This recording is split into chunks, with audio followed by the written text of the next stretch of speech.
Hey, do a horn salute. Check this shit out. Go, go, go, go, go. Get the fuck out of my airplane. That's just only part of the Army experience. Be all that you can be. A paratrooper, an airborne ranger, an idiot that jumps from an airplane. It only takes a fucking idiot to jump out of a perfectly good airplane. Hey, horn salute, thanks for watching. I would write a book, but why? So I tell these stories as they come across my mind. Fit a YouTube format. The Army, no decapitated heads, no crispy critters. We didn't bomb villages. We didn't mutilate villagers. It was peacetime. Keep those nasty comments to yourselves. And I got a brand new hitter out there today. I got the Airborne Ranger from Fort Lewis. Dude, thank you for watching. Everybody's experience is a little different, and mine experience wasn't that good. We'll talk about going into the field today and put some things in perspective. I had always wanted to join the Army. Ever since I was a little boy, I wanted to go into the military. I just knew I was going. And I was always geared towards the infantry. I'd watched some tanks get blowed up, and I thought, Jesus Christ, I don't want to die like that. But I really dig the mechanics. I like mechanical shit, and I really dig tanks. I just thought it'd be a shitty way to die, so I went infantry. So while I was growing up during high school, I would spend all weekend out in the woods. I'd spend every minute I could out in the woods, and I'd be hiking up hills and the creeks, and, I'd be humping it. Carry me a little BB gun or pellet rifle or whatever, shoot at little critters, and just out there in the woods getting experience. And a friend of mine, Louis, he went combat engineers, and he wasn't in very long. And it seems like everybody in this little area, it never worked out. Now, the Shed brothers, they both went to Germany. It worked out great for them. Larry brought a Fraulein back, who was a bitch, but that's another story. But now Louis went in. Now, he had two brothers that went into Vietnam. Mike was a sniper, and Pat was during that Tet thing. But Louis went in as a comment. It didn't work. Larry Elam went in before me. He went to Germany, came back, and had this really kick-ass old school field jacket that I got from this guy. So I wanted to live out in the woods and all that. And the thing, when I signed my paper, I wanted to be, I didn't know better, but I just wanted to do long-range reconnaissance work. And they said Rangers do this kind of thing. So, okay, I want to be a Ranger. And I got unassigned airborne. And that was that. I really wanted to work small teams, small group shit, and just patrolling. And actually, I wanted to just live out in the fucking woods for a couple of years, carry a rifle, and just get my shit together and figure out life from there. But don't always work that way. And I even had people in my high school counselors go, dude, do not drop out, get your diploma. You think you're signing up living in the woods and you're going to be stuck in a fucking barracks, and how true that fucking was. So anyway, you get to your unit, whatever it is, a leg unit, a jump unit, a line unit, whatever the fuck, and now you're out in the woods. Now, I heard from the guys that come from Vicenza, Italy, in the old 509, they would spend 30 days out in the woods, which is great. That will keep you out of trouble. It'll keep you from drinking, smoking, doing wrong. You're too busy humping the woods, trying to keep warm, trying to keep cool. Whatever time of the season is and the dilemmas that you're facing, you go out for 30 days, come back for a week or two, and then you're back out again for another 30 days. When I got to my unit, it says, we don't spend that much time in the field, and you're going to jump more than the 80. I'm like, God damn it, that ain't what I want. That ain't what I wanted. That ain't what I wanted. And after I found out I couldn't run, the thoughts of transferring somewhere else or doing it got washed out. It did. But there were some opportunities. We were first there. I was bitching about. We went out in the field, and they took us out for a little overnighter. And Sergeant Porter couldn't find a creek. He found a splash. God damn it! Found the creek. That was the first time out in the dark I pulled the trigger of my M16 and fire off the phony live round. God damn it! Who did that? That was me. Swear to God, I'll never do it again. Learned that first time out there. One of my thoughts that made me even come up with this video was we were out in the woods in August, and oh Jesus God, you stink. Now the Army's going to give you some shit you need to carry out in the woods. You might get stuck with this thing called a prick. I think it was a prick 25. Either way, the radio nickname was prick.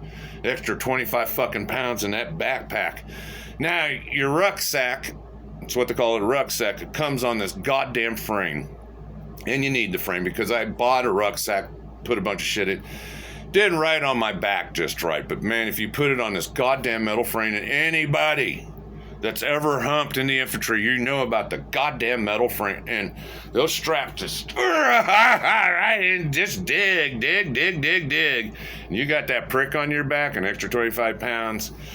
That sucks. Oh, you could get a machine gun. Oh yeah, extra fucking tangle. Wait a minute, vines, tangles ups and shit. So, and then if you get the M203, the grenade launcher, I never got the opportunity to be a grenadier. They just you give it to somebody and good luck. It's like, well, I want to be a grenadier. I want to blow shit up. Never had a chance.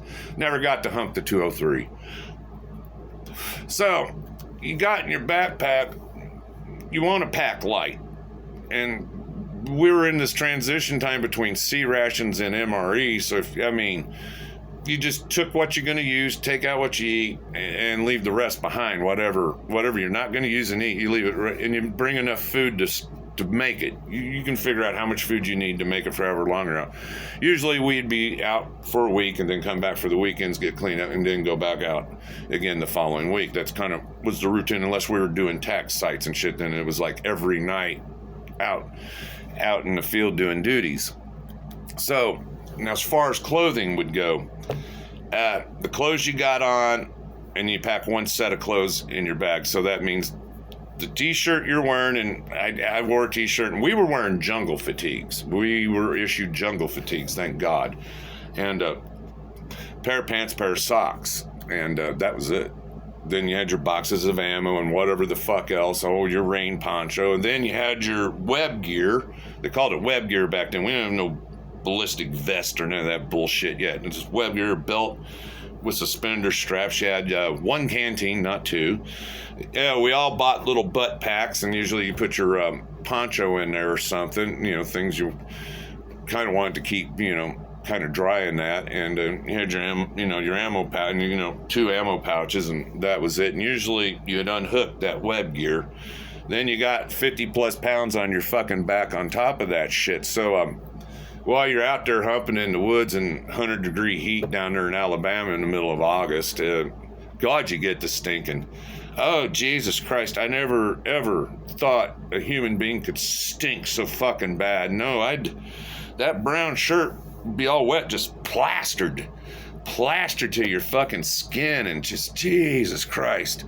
Now, what was cool about the whole time humping this shit is I never ever found or even come across poison ivy, never got a tick, and mosquitoes weren't bad unless I was at Panther Creek. So I had a good, easy time with the wildlife, bugs and all that other shit out there. So you get parked somewhere and you're going to take a little break, and you take off your shirt and you hang the motherfucker up to dry on a tree branch, and you break out your fresh dry shirt, put it on, and then you got an extra uniform, your extra top, your bottle top, and you got a dry top.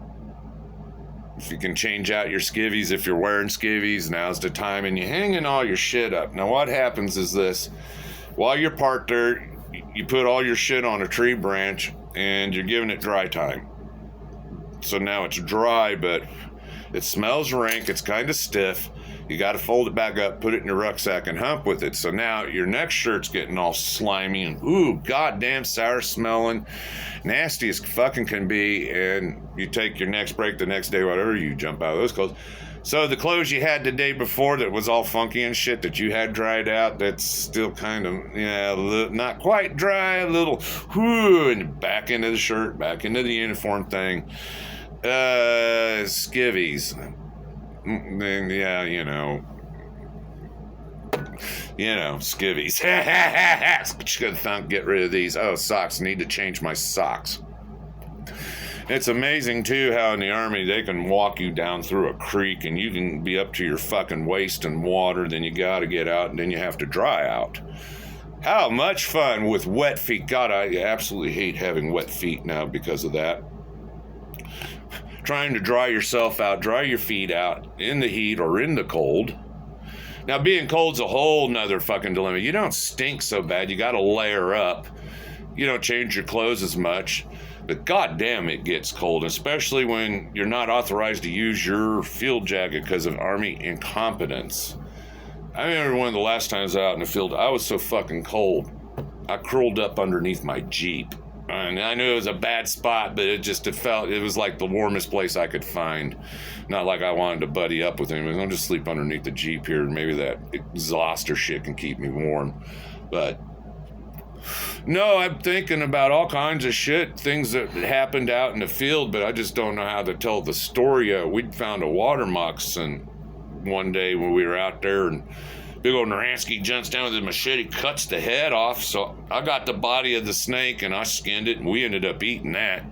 But that head was still around, and somebody put the boot there, and that head snapped into this guy's boot, man. I was like, damn. So yeah, even after you cut a snake's head off, it's still gonna come after you. No, it was a cottonmouth. So we got up on this little bridge, and I sat there, kind of put it on a stick over a fire, and it was kind of sweet, tasted like chicken. And then, you know, it's what it is. You go back, and then what really sucked after going back was you have to clean your weapon before you can take a shower and become a human being again. I think I've said a story about how bad our armor was after we got out of the field, what a prick he was. It got so bad that we quit firing the rifles. We'd just go bang, bang, bang, bang. We wouldn't shoot the motherfuckers. Give it a quick clean, and then, you know, sorry, buddy, nobody's shooting or shit no more because you're such a fucking prick. And then get cleaned up and all that. And that's that. So I guess I'm done rambling. It's just an experience, you know, if you're going to join the infantry and that, expect to live out in the woods. I guess the one big tip is this. It's, if you like camping in that, don't get used to a barracks bed. Don't get too used to that barracks bed. You want to go back out in the woods. You want to sleep in the leaves and the bugs and the snakes and all that shit. You want the big fire at night trying to keep warm. Fuck that barracks bed, because once you get used to that barracks bed, then the other life you lead two lives now. You'll live a life in the barracks full of comforts and all that, showers and a bed, temperature control and that, but then there's another life you lead, and it's out in the woods. And it's not so comfortable. It can be not so much fun. It can be absolutely fucking brutal on a body. Heat exhaustion, heat strokes, heat cramps. I've seen it all. Hypothermia can set in on you. How about frostbite?